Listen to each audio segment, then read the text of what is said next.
Mais il y a une autre histoire, disons, un autre phénomène qu'on constate dans la politique congolaise. Et on ne peut pas inventer le monde, hein. Il y a des idéologies qui existent. On est soit de gauche, on est soit de droite, soit de centre-gauche, soit de centre-droit, soit de l'extrême gauche, de l'extrême droite, et ainsi de suite.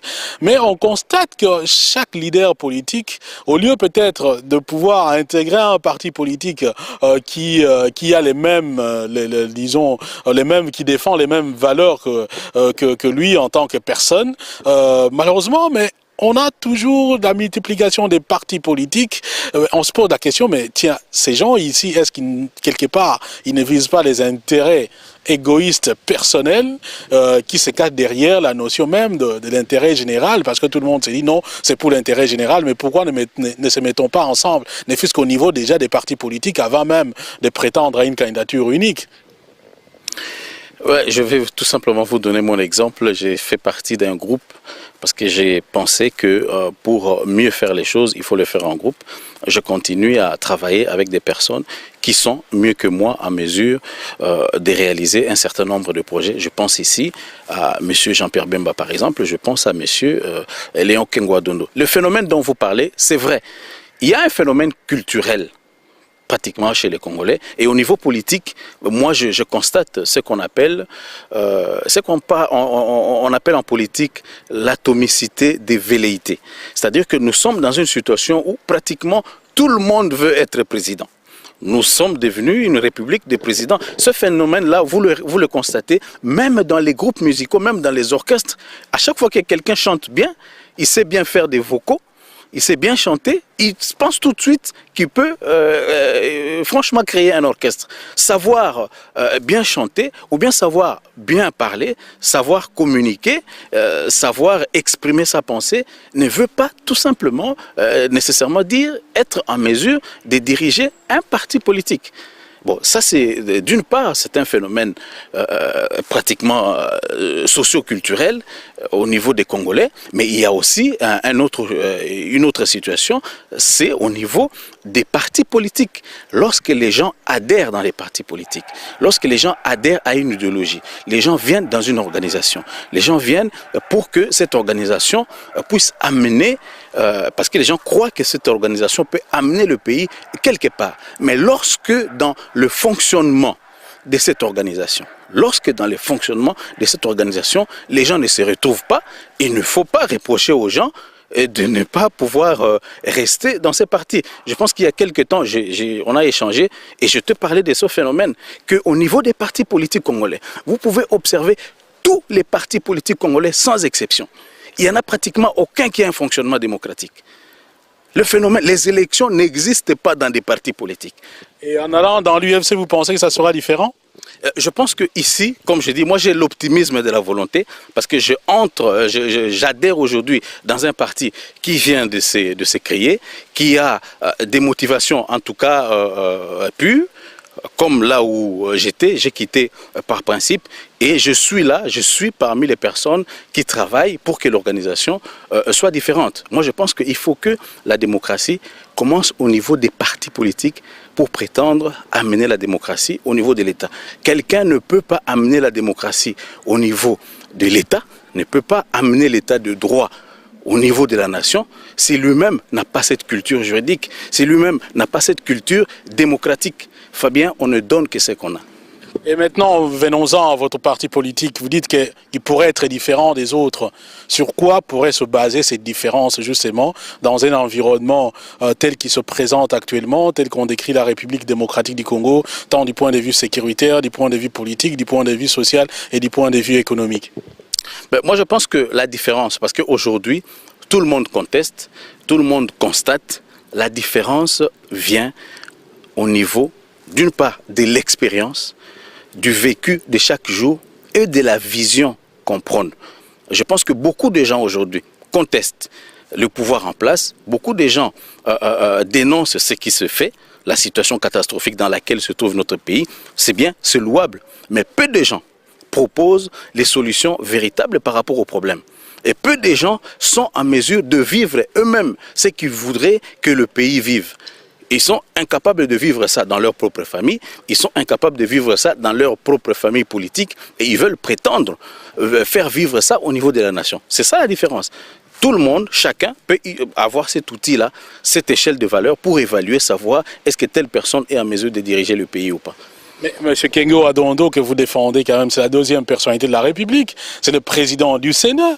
Est-ce que vous pensez mais il est dedans, on ne peut pas les dissocier du bilan de ce qui se passe ou ce qui s'est passé dans la législature quand vous dites que rien ne marche. Mais non, est-ce que ce n'est pas simpliste aussi au niveau de l'opposition, au niveau même de ceux comme M. Kengo Adondo qui fait partie des institutions, de se dire tiens, je ferai ça mieux quand je suis président de la République, quand on a été dans les institutions qu'on n'a presque rien fait. Si j'entends bien entendu votre discours. Non, monsieur, je pense que là, il faut savoir nuancer les choses. Faire partie d'une institution comme le Sénat, avec un mandat indirect du peuple, en étant indépendant et en étant de l'opposition, n'a rien à voir avec le fait d'être chef d'État, Premier ministre, de majorité, membre de la majorité au pouvoir. Donc, être au Sénat, être au Parlement, tout en étant de l'opposition, ne nous met pas dans l'obligation d'assumer la responsabilité, le bilan de l'exécutif, le bilan des personnes qui ont été, nous dirons, entre guillemets, choisis, élus, qui ont reçu le mandat de 5 ans pour diriger le pays. Il faut faire la nuance entre les institutions législatives comme le Sénat, comme le Parlement, et les institutions exécutives, la présidence de la République, le gouvernement, ainsi de suite, qui ont reçu mandat de pouvoir gérer le pays. Quel est le rôle du Sénat? Quel est le rôle du Parlement? Ce n'est pas la gestion du pays. Ils sont là pour le contrôle des actions gouvernementales. Ils sont là pour légiférer, pour proposer des lois, pour proposer des lignes de conduite par rapport à la gestion du pays. Mais ils n'en sont pas responsables. La preuve, les votes qui se passent au Sénat, c'est toujours majorité contre opposition. L'opposition est là dans les institutions. Les parlementaires sont là, même ceux de l'opposition, parce qu'ils ont reçu mandat du peuple pour être là dans l'opposition, au Parlement plutôt. Il y a maintenant l'actualité politique congolaise, surtout ici dans la diaspora, est dominée par l'ancienne interview de Herman Cohen qui est devenu récent, simplement parce que c'est maintenant que les gens découvrent. Comment vous, au niveau de l'UFC, bon, beaucoup plus ici en Europe, hein, avez-vous ressenti cette interview, surtout la déclaration selon laquelle au département d'État, entendez par là les ministères des Affaires étrangères des États-Unis, l'on considère que le Kivu fait partie du Rwanda?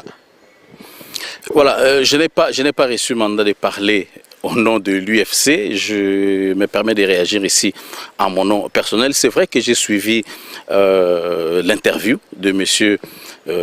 Herman Cohen. Cette interview a plusieurs aspects. Cette interview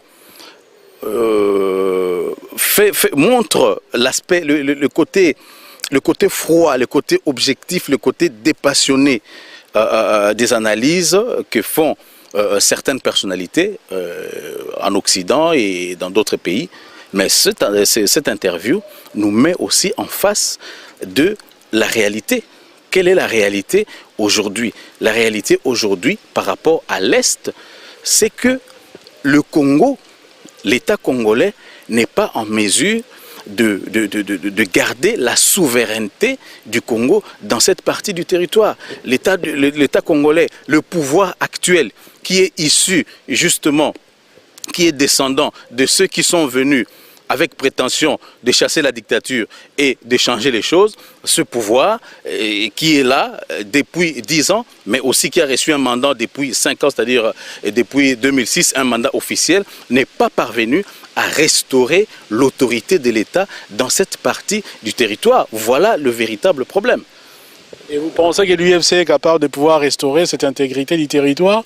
Je pense que si vous avez suivi les discours de M. Kengo Adondo au stade, il a mis ça en priorité. Aujourd'hui, la situation du Congo, la situation non seulement à l'Est, mais dans tous les territoires du Congo, c'est une situation d'absence totale de l'État. Même pas la faiblesse, de l'absence totale de l'État. Jacques Attali a dit dernièrement que le Congo est le plus grand espace au monde qui n'est pas dirigé. C'est-à-dire c'est le plus grand espace au monde où l'État n'existe pas. La priorité aujourd'hui, dans la situation de notre pays, c'est d'abord la restauration de l'autorité de l'État. Quand je parle de la restauration de l'autorité de l'État, c'est la restauration de l'autorité de l'État par rapport à ses fonctions régaliennes. Et ce sont ces fonctions régaliennes qui sont liées à la souveraineté d'un État. Parce que finalement, la souveraineté, c'est quoi, M. Fabien? La souveraineté d'un État, c'est le droit qu'a cet État de pouvoir exercer son autorité sur une partie du territoire, sur un territoire ou sur la population. Mais aujourd'hui, à l'Est, l'État congolais actuel, le pouvoir actuel, est dans l'incapacité, je ne sais pas si c'est l'incapacité ou c'est la complicité de pouvoir assumer, exercer son autorité. Cette autorité s'exerce essentiellement au niveau de la sécurité. Par rapport aux fonctions régaliennes, ici je parle, la sécurité extérieure, c'est-à-dire la diplomatie, la sécurité intérieure, l'armée, la police, ainsi de suite, et aussi les services d'administration et la fiscalité, ainsi de suite. Donc tous ces éléments montrent que aujourd'hui, le pouvoir actuel est incapable d'assurer. Mais Monsieur Wabi, moi j'aimerais bien vous croire, parce que lorsque vous accusez les pouvoirs actuels, par exemple, de ne pas mettre, de ne pas protéger l'intégrité du territoire national par rapport aux déclarations de Mark Cohen, mais il faudra peut-être aussi vous rappeler, vous en tant que défenseur de Monsieur Kengo et donc également membre de l'UFC, qu'à l'époque, lorsque le Rwanda a gagné la guerre ou même a pu chasser Mobutu, Monsieur Kengo était Premier ministre. Il était d'ailleurs, Mobutu n'avait plus l'impérium du pouvoir, comme on dit, pour diriger l'armée, ainsi de suite, et tout était entre les mains du Premier ministre, qui était M. Kengo Adondo. La chute de Kisangani, c'était avec M. Kengo Adondo. Est-ce que vous pensez qu'il y a quelqu'un qui n'a pas su défendre l'intégrité du territoire national alors qu'il avait également en main, disons, tout le pouvoir, pourrait le faire maintenant? Et qu'est-ce qui a changé pour que maintenant, qu'il se retrouve comme ça et qu'il se reconnaisse le talent de pouvoir défendre l'intégrité du territoire? Voilà, je pense qu'il faut d'abord remettre les choses dans leur contexte. Dire que M.